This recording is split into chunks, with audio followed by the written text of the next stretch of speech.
I know you got him picked, but the man's in trouble. I'm gonna show you how great I am. And they make me the underdog. I'm gonna show them all they're wrong because I'm the champion. Bonjour à tous, j'espère que vous allez bien et bienvenue sur la chaîne Muslim Fit 360. C'est un plaisir de vous retrouver aujourd'hui pour une nouvelle vidéo. Si tu me connais pas, si tu me découvres à travers cette vidéo, moi c'est Clément Abdelrahman, coach sportif et diplômé d'État en France depuis plus de 10 ans. J'accompagne les personnes pour un changement physique et une meilleure santé. Donc n'hésite pas à t'abonner et à suivre tout le contenu des vidéos qui vont arriver, Inch'Allah. Il était fort, il était rapide, il volait comme un papillon et il piquait comme une abeille.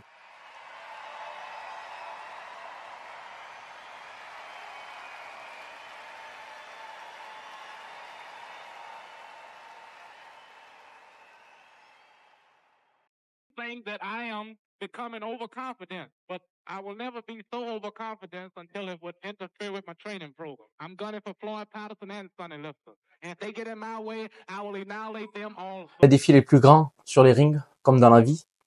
Mais ce que beaucoup ignorent, c'est que la plus grande victoire de Mohamed Ali, c'était pas finalement un combat, c'était sa quête de spiritualité.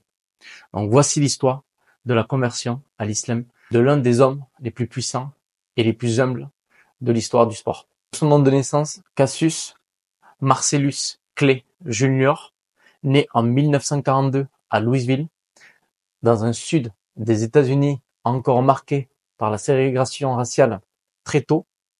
Donc il découvre la boxe après le vol de son vélo.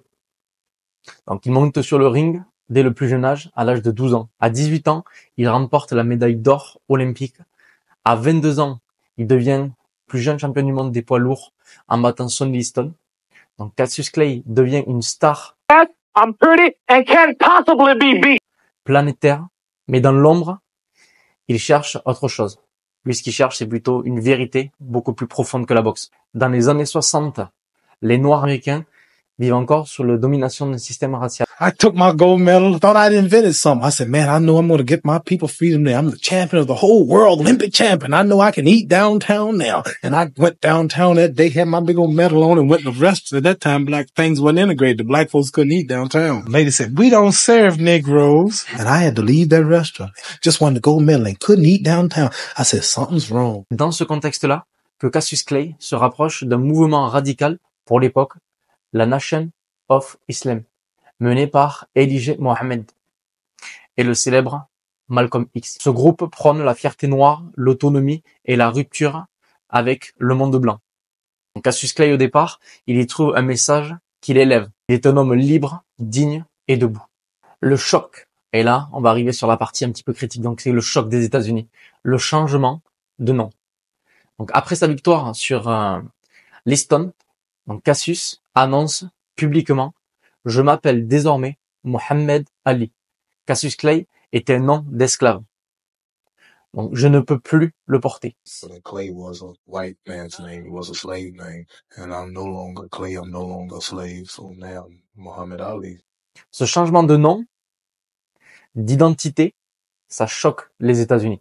Donc la presse refuse de l'appeler au départ Mohamed Ali. C'était impensable de pouvoir appeler Cassius Clay Mohamed Ali. Ses adversaires l'insultent. Mais lui, il reste ferme dans sa conviction. Il répond: je suis libre de croire, libre de m'appeler comme je veux et comme je le souhaite, Allah m'a guidé. Ensuite, à une époque très très importante et marquante dans l'histoire du sport, c'est le refus de la guerre du Vietnam. Well, I'm going to shoot them for what? How am I going to shoot them? Some poor, hungry people in the mud for big, powerful America. And shoot them for what? They never call me nigger. Babies and children, women. How can I shoot them poor people? Just take me to jail. Cette célèbre déclaration le fait basculer dans un nouveau combat. On lui retire dans un premier temps sa ceinture de champion. On lui retire sa licence et il risque même la peine de prison. Donc il perd des années de carrière à son sommet, à son apogée, mais il gagne le respect dans le monde entier. Et ça, jusqu'aujourd'hui. Car il reste fidèle à ses convictions. Je cite: je préfère perdre tout ce que j'ai plutôt que de me trahir et de trahir ma foi.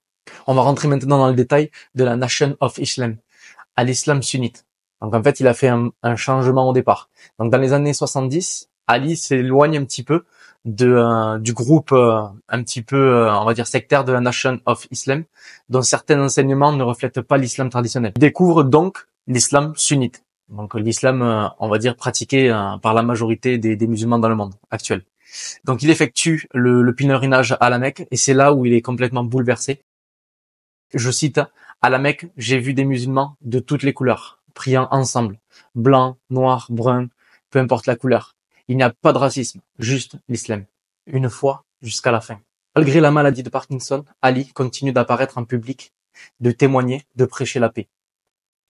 Il parle à présent de l'au-delà, l'importance de servir les autres, de se préparer au futur et, à sa place, Inch'Allah, Inch'Allah au paradis. Je cite, on passe quelques années sur terre, mais l'éternité dans l'au-delà. Moi, je m'entraîne pour le paradis.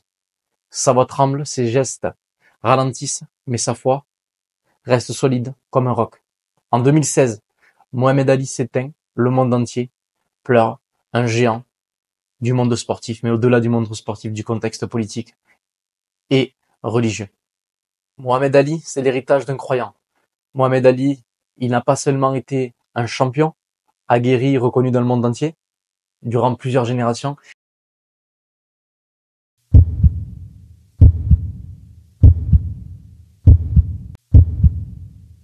Il a été un symbole de résistance, un homme de principe et un homme serviteur sincère d'Allah subhanahu wa ta'ala. Il a montré au monde qu'on pouvait être fort et soumis à Dieu, soumis à Allah. Qu'on pouvait gagner des ceintures, donc qu'on pouvait allier à la fois le sport, la spiritualité et chercher le paradis, Inch'Allah. Et surtout qu'on pouvait changer, s'élever, se purifier, peu importe d'où on vient. Qu'Allah fasse miséricorde à Mohamed Ali. Amin. Mes chers frères et sœurs, j'espère que cette vidéo vous a plu et qu'elle vous a surtout boosté, motivé, notamment avec l'influence d'un sportif aussi bienveillant et aussi célèbre et reconnu. N'hésitez pas à m'écrire en commentaire si vous voulez une nouvelle vidéo, un nouveau contexte d'un sportif, qu'on rentre un peu plus en détail. Donc ça m'a fait plaisir de faire cette vidéo et surtout n'oublie pas de t'abonner à la chaîne MuslimFit 360. Ça me fait plaisir et ça va avancer. Lâche-moi le petit pouce, le petit commentaire et partage. Allez, on a bientôt les 1000 abonnés. Je vous dis assalamu alaikum wa rahmatullahi wa barakatuh et prenez soin de vous.